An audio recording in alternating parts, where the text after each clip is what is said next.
কবজ করতে বেশি কষ্ট হয়েছিল, তোমাকে তো আমি নির্ধারণ করেছি সকল মাখলুকাতের জানটা কবজ করার জন্য। আল্লাহ রাব্বুল আলামিন জানেন, তারপরেও জিজ্ঞাসা করেছিলেন আজরাইলকে। আজরাইল বললেন, আল্লাহ আমি তো আপনার হুকুমের গোলাম, আপনি যখন বলেন যে যে অবস্থা আছে আমি তার জানটা কবজ করে নিয়ে আসি। আপনি বললেন আজরাইল যাও যাও, দেখো ওই সমুদ্রের মধ্যে একটা লঞ্চের উপরে একটা গর্ভবতী মহিলা ছটফট করছে প্রসব বেদনায়, ওইখানে যাওয়ার পর ওই মহিলাটা জানটা কবজ করে নিয়ে আসবা। আমি তখন চলে গেলাম, যাওয়ার পর ওইখানে লঞ্চের মধ্যে অনেক মানুষ ছিল, তাদের জান কবজ করলাম।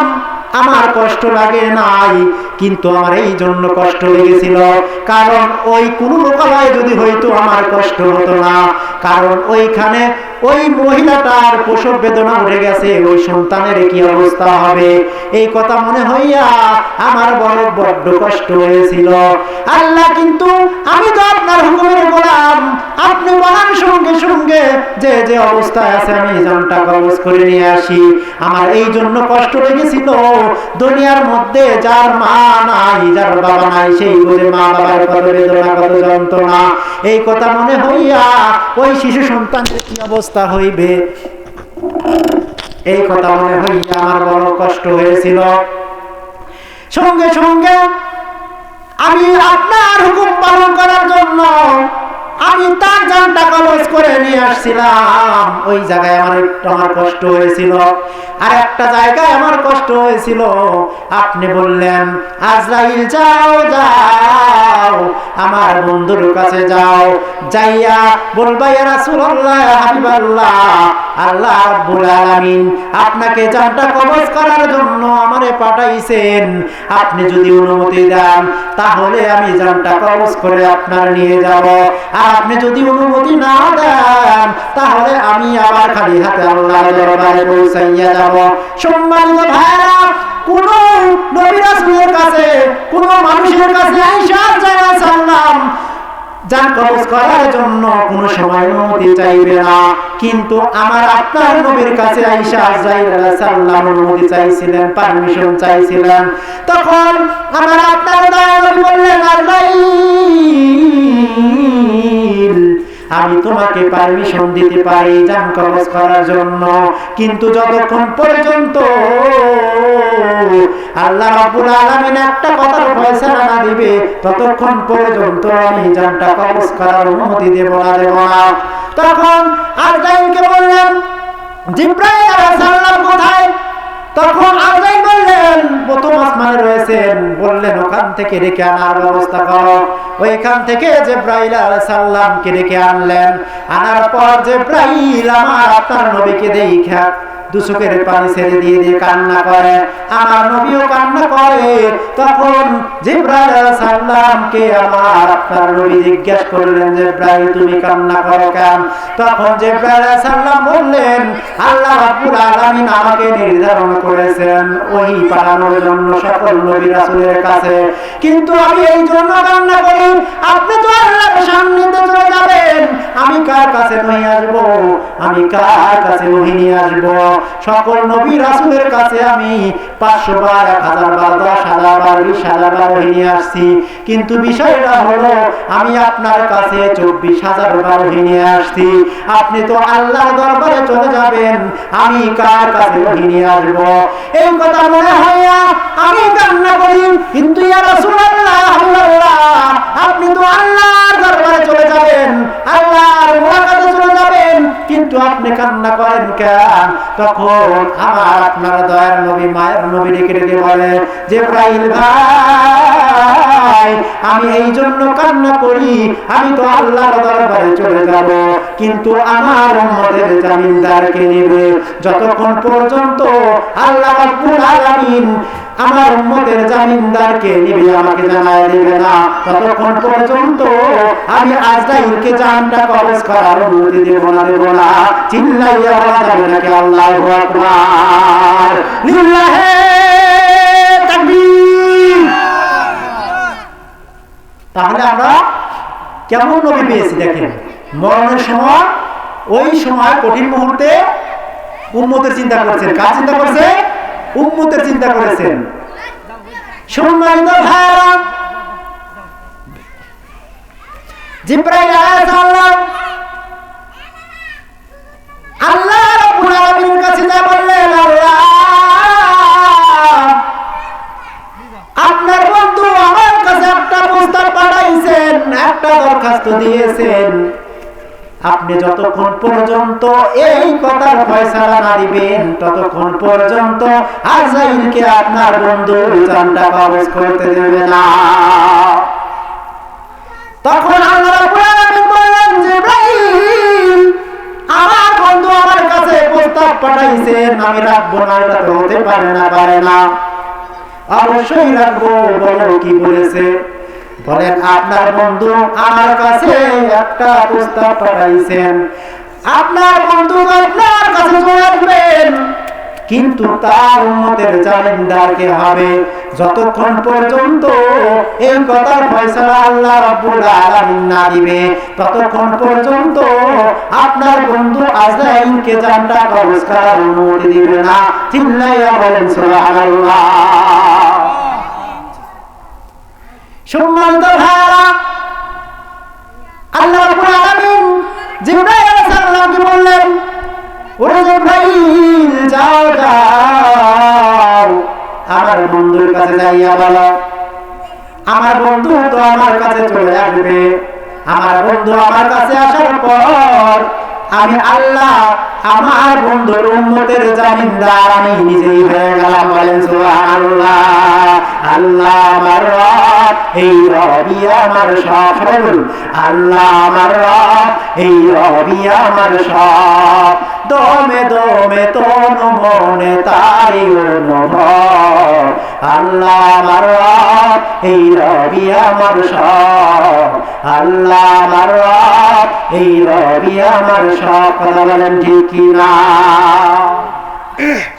তাহলে আল্লাহ কি বলেছে? যে আমার বন্ধুকে যা বলো, আমার বন্ধু তো আমার কাছেই চলে আসবে, কিন্তু আমার বন্ধু আসার পর থেকে কিয়ামতের আগ পর্যন্ত তার উম্মতের জামিনদার আমি আল্লাহ নিজেই হয়ে গেলাম। বলেন আল্লাহু আকবার। সম্মানিত ভাইরা, সঙ্গে সঙ্গে জিবরাইল যাইয়া যখন আমার আপনার নবীর কাছে যাইয়া এই কথা বললেন, বলার পরে আজরাইলকে বললেন, আজরাইল এখন আমার জানটা কবজ করো, আমার আর কোনো সমস্যা নেই। আজরাইল আলাইহিস সালামকে যখন পারমিশন দিলেন, আজরাইল আলাইহিস সালাম আমার আপনার নবীর বুকের উপর যখন শাহাদাত আঙ্গুল রাখলেন, রাখার পর আমার আপনার দয়ার নবী মায়ের নবী ডেকে বললেন, আজরাইল আমার এত কষ্ট হচ্ছে, মনে হয় উহুদ পাহাড় আমার বুকের উপর চাপায়া দিল রে। আজরাইল আমার এত কষ্ট হয়, আমি আর সহ্য করতে পারি না। তখন আজরাইল ডেকে বলে, রাসূলুল্লাহ হাবিবাল্লাহ, আমি আপনাকে কষ্ট দিচ্ছি না, আমি সব চাইতে সুন্দরভাবে আপনার জানটা কবজ করতেছি।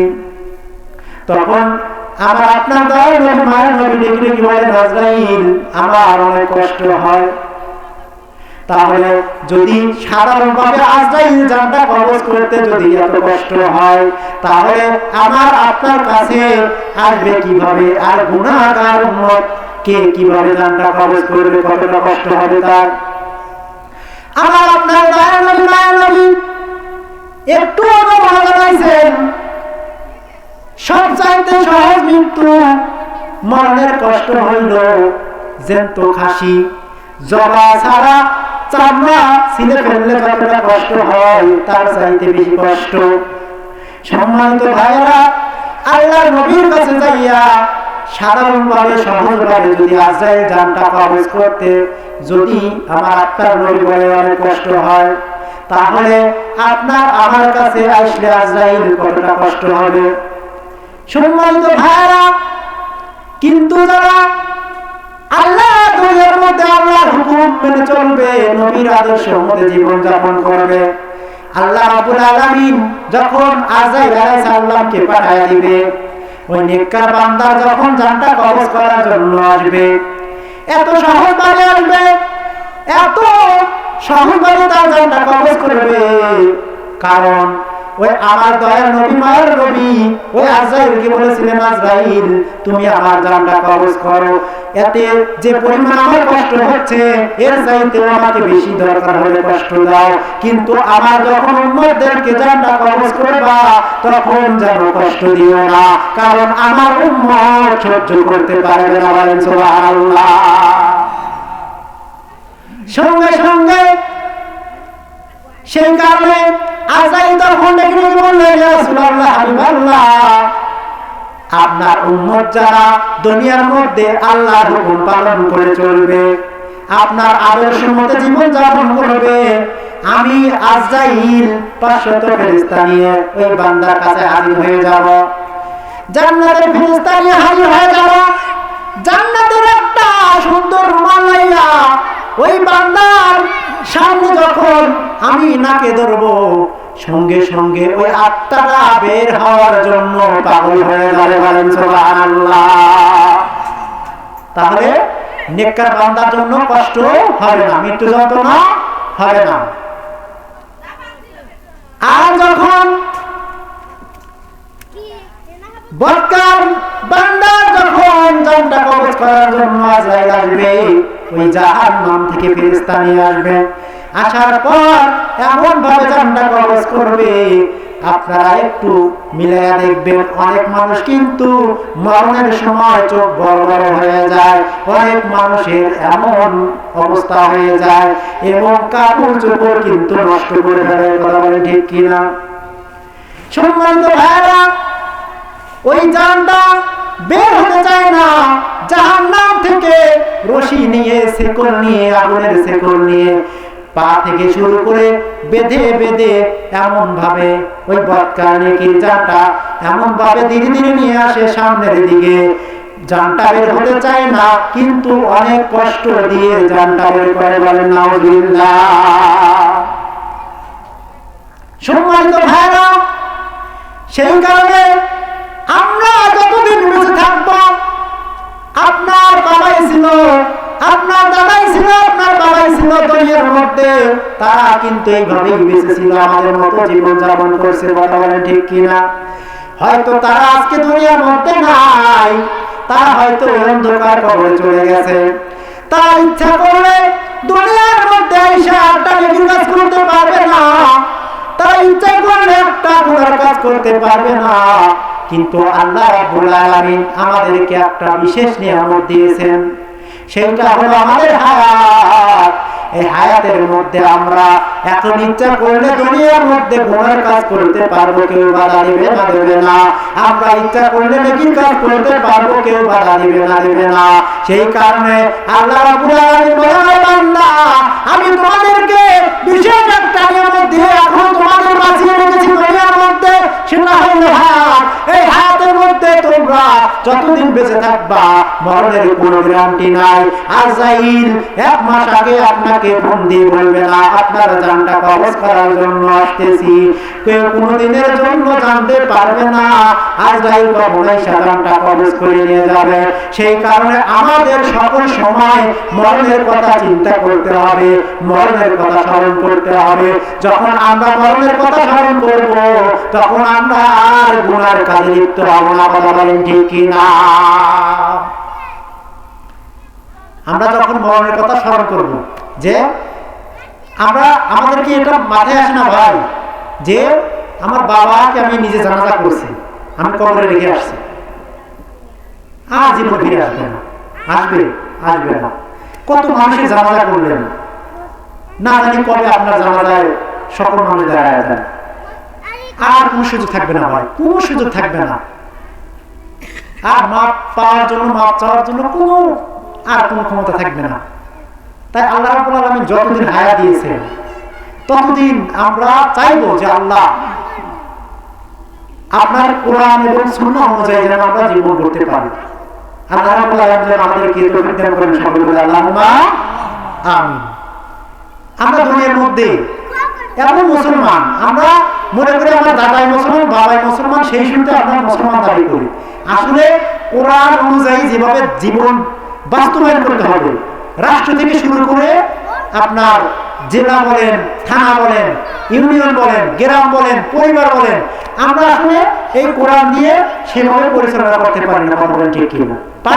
পারি না। আমরা এমন মুসলমান, আমরা যে ইবাদত করি, আমাদের ইবাদত কবুল হবে না। বলবেন কেন কবুল হবে না? কারণ আমরা হলাম মুনাফিক মার্কা মুসলমান। কেমন মুসলমান? মুনাফিক মার্কা মুসলমান।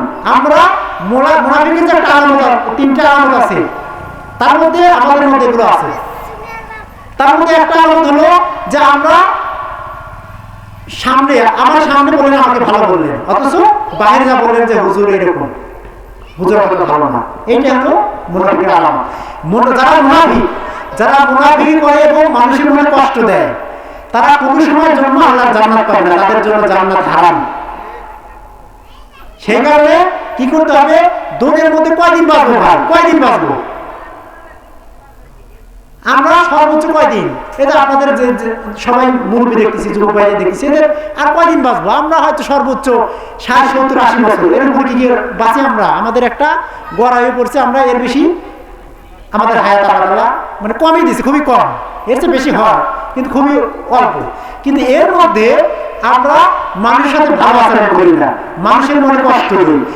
আমরা এরকম যারা মানুষের মনে কষ্ট দিই, তারা কোনো সময়ের জন্য আল্লাহ জান্নাত পাবো না, যতক্ষণ পর্যন্ত ওই ব্যক্তিকে, যে ব্যক্তিকে কষ্ট দেব তার কাছে মাফ না চাইবো, ততক্ষণ পর্যন্ত আল্লাহ রাব্বুল আলামিন আমাদেরকে জান্নাত দিবেন না। বলেন নাউযুবিল্লাহ।